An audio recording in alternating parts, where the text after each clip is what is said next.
네, 안녕하십니까. 이정우입니다. 자, 오늘은, 수온 변화에 따라서 부력이 변동할까? 이제 2회차를 시작하겠습니다. 시작에 앞서서, 1회차의 그 설명 중에, 약간, 오류가 있어서, 보충 설명을 드리고, 나머지 사례를 제가 설명드리도록 하겠습니다. 어, 붕어가 생존할 수 있는 온도가 1회차 동영상에서 제가 설명드린 내용입니다. 붕어가 생존할 수 있는 온도는 4도에서 30도 사이라 그랬죠. 자, 이때 4도에서 30도 차이는 26도 차이가 나고 이때 수온에 따른 밀도 차이가 밀도 폭이 얼마인가를 알면 부력 변동 폭을 알 수 있지 않느냐 이런 설명을 드렸고요. 이때의 밀도 차이는 편의상 1이라고 했고 수치상으로는 정확한 수치상으로 0.000 단위의 소수점이라고 했습니다. 자, 이 부분을 제가 약간 수정을 하겠습니다. 그리고 상세 내역표를 4도에 0도에서 30도 사이의 밀도 폭이 얼마인지 수치를 제가 도표로 보여드리겠습니다. 요거는 이제 제가 발표한 찌맞춤법 단행본이고요. 여기에 보시면은 169쪽에 화면으로 잘 보이나 모르겠습니다. 아래 도표는 0에서 0도시에서 29도까지의 수온 밀도 차이 값이다. 0도의 값이 0.999 단위고요. 29도도 0.999 단위입니다. 이 말은 무슨 뜻이냐면 결국 1이라는 뜻이고 4도에서 30도 사이에 밀도 차이는 없다라는 뜻입니다. 없다. 밀도 차이가 없습니다. 그럼 결국 밀도 차이가 없다면 부력 변동도 안 생긴다는 뜻이죠. 자, 1회차 동영상을 잘 참고하시고요. 자, 1회차에서 사례 1, 다대편성시, 요거를 복습 차원에서 한 번 더 설명을 드리겠습니다. 보통 우리가, 어, 낚시를 가면, 한 대 내지 두세 대를 많이 편성을 합니다. 예, 물론 이제 외대 일침을, 이렇게 고집하시는 분들도 많이 계십니다. 자, 이제 일반적인 경우를 제가 설명을 드립니다. 어, 저 같은 경우도 이제 낚시를 가면은 노지는 보통 한 3대에서 4대 정도를 편성하고 유료 낚시터를 가면은 한 대 내지 2대 정도를 편성하는데 예.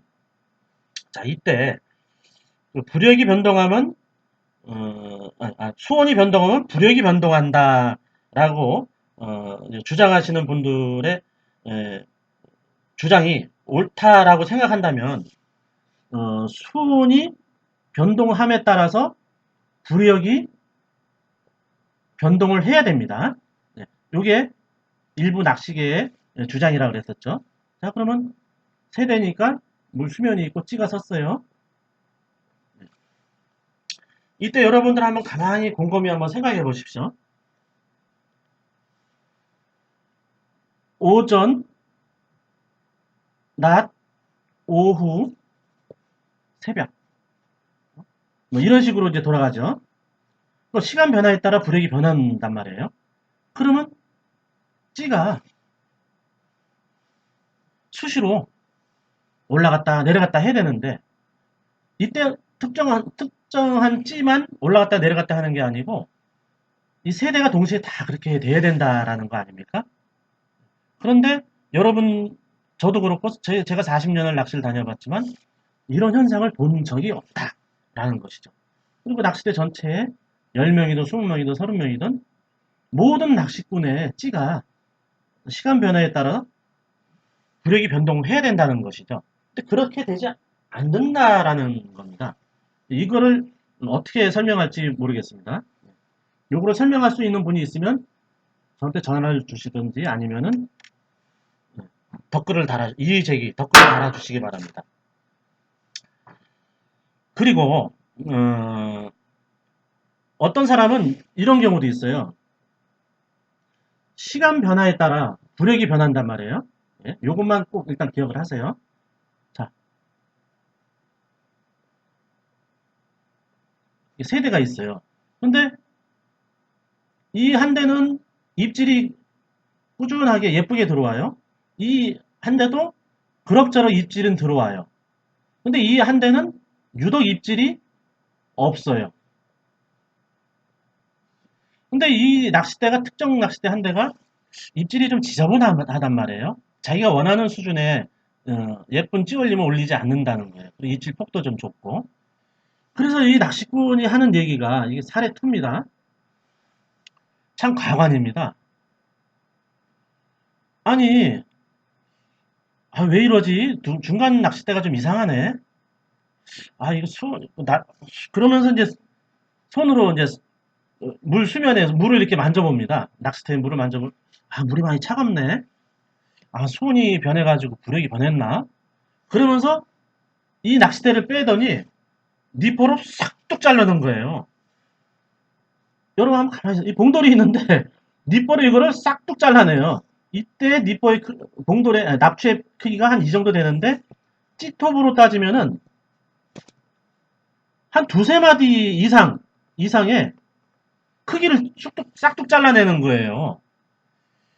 아니 부력이 변해 수온이 변하면 부력이 변동한다는 것까지 내가 이해를 하겠는데 곰곰이 한번 생각해 보십시오.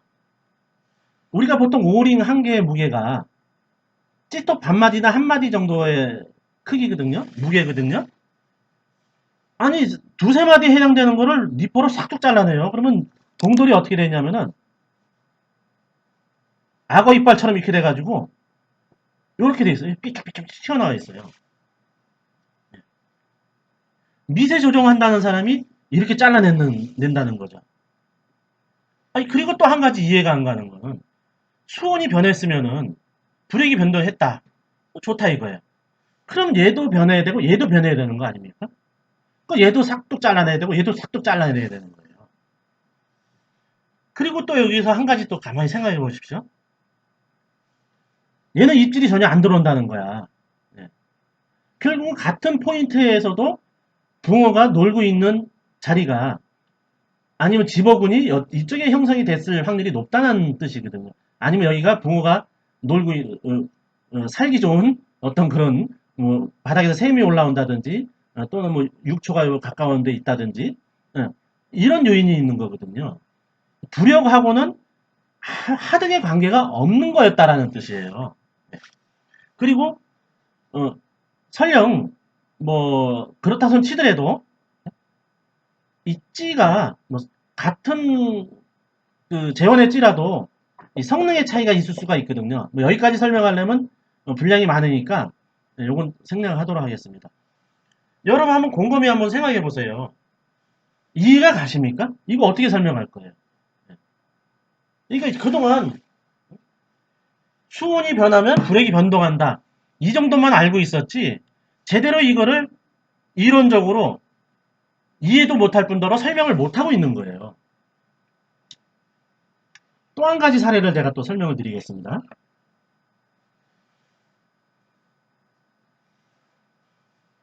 입질의 차이. 이것도 입질의 차이거든요. 또 한 가지는 뭐냐면은 낚시를 갔어요. 동료들하고 같이 갔어요. 세 명이 갔다고 칩시다. A 포인트, B 포인트, C 포인트에서 똑같이 세 대씩 편성을 했어.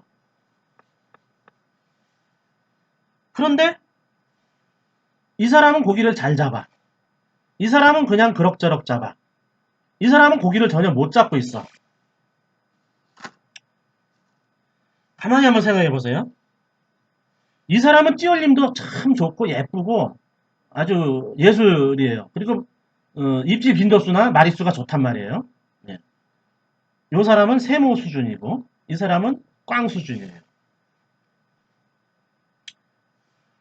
그리고 또 이 사람이 입질은 들어오는데 입질폭이 작대. 네. 이 사람은 입질폭이 좋대. 이 사람이 입질도 못 받고 있는 거고요. 여기서 한 가지 웃기는 참 우스운 사례인데 수온이 내려가서 입질이 안 좋은가? 이러고 있는 거예요. 이 C라는 분이 A, B. 아니 이 사람은 같은 장소 같은 날짜에 찌원님도 예술이고 입질 빈도수도 좋고 좋다는데 똑같은 수온에 이 사람은 입질 빈도수도 안 좋고 찌가 조금밖에 안 올라온다는 거야. 그러면서 하는 얘기가 수온이 변해서 수온이 차가워져가지고 입질 폭이 좁고 입질이 너무 지저분하다는 거예요. 이거 뭐가 서로 이거 어폐가 있는 거 말이 안 맞지 않습니까? 좋으려면 다 같이 좋고 나쁘려면 다 같이 나빠야 이게 맞는 이론이 되는 거거든요. 네. 여러분은 어떻게 생각하십니까? 어? 수온이 내려가서 입질이 안 좋아진 게 아니고 결국은 찌맞춤이 잘못되었다든지 또는 업떡밥 운용술이라든지 채비에 문제가 있었던 것이지 수온이 변해서 부력이 변한 게 아니라는 뜻입니다. 다음으로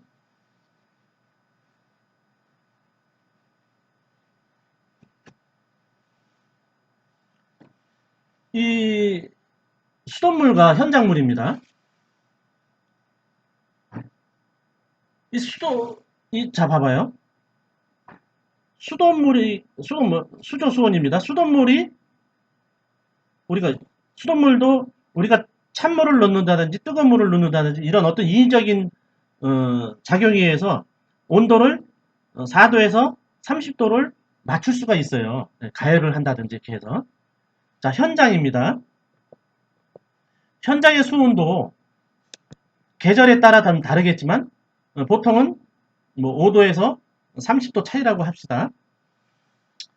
한여름이야. 네, 한여름에 현장에 갔더니 현장의 수온이 35도 정도, 25도 정도가 나왔다고 쳐요. 보통 그러면 실내도 더우니까 실내도 보통 한 20에서 25도가 될 거란 말이에요. 여기도 20에서 25도라고 가정합니다. 네. 근데 중요한 건 현장은 자연수예요. 자연수. 수조는 염소가 함유된 화학물질이 함유된 인공수예요. 자, 생각을 해보세요. 근데 저는 수조에서 인공수에서 찌맞춤을 해서 현장에 가서 그냥 낚시해도 됩니다. 자, 이때 20에서 25도 되는 수온을 뭐 얼음을 넣는다든지 아니면 물을 전부 냉수로 교체를 해서 10도 이내로 떨어뜨립니다. 그렇게 해서 찌를 다시 맞춰봅니다. 자, 20에서 25도하고 10도는 약 10도 이상의 차이가 나는 거죠.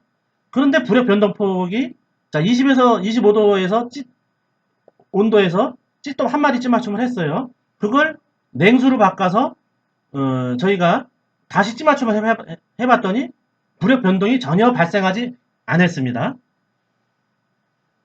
자, 그래 이렇게 얘기하니까 낚시인들이 뭐라고 설명하냐면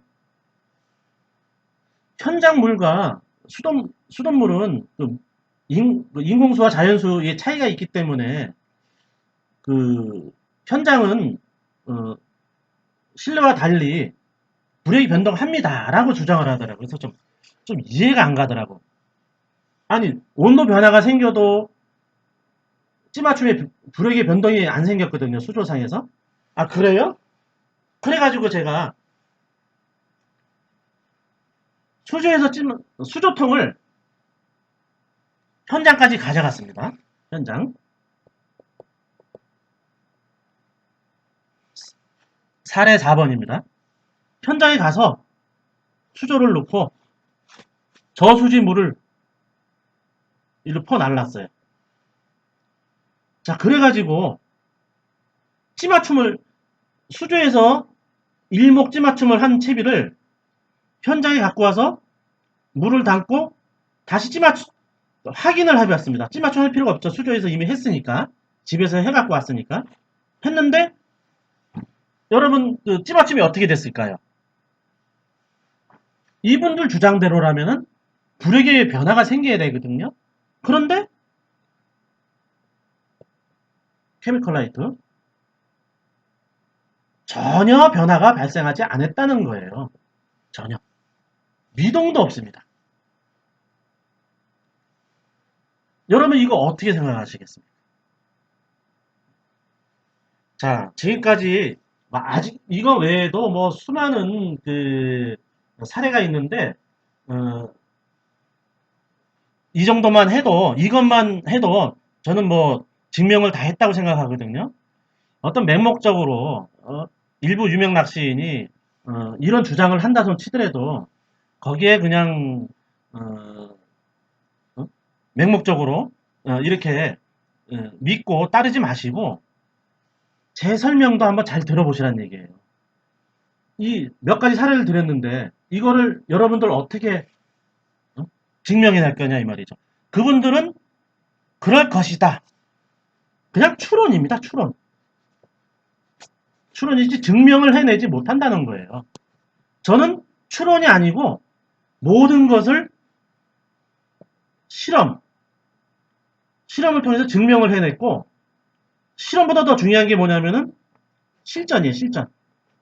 실전 경험을 통해서 증명을 하고 있다는 것이죠. 네. 그냥 고집이 세서 아집이 세서 그럴 것이다. 그렇다라고 주장하는 게 아니라는 것이죠. 감사합니다.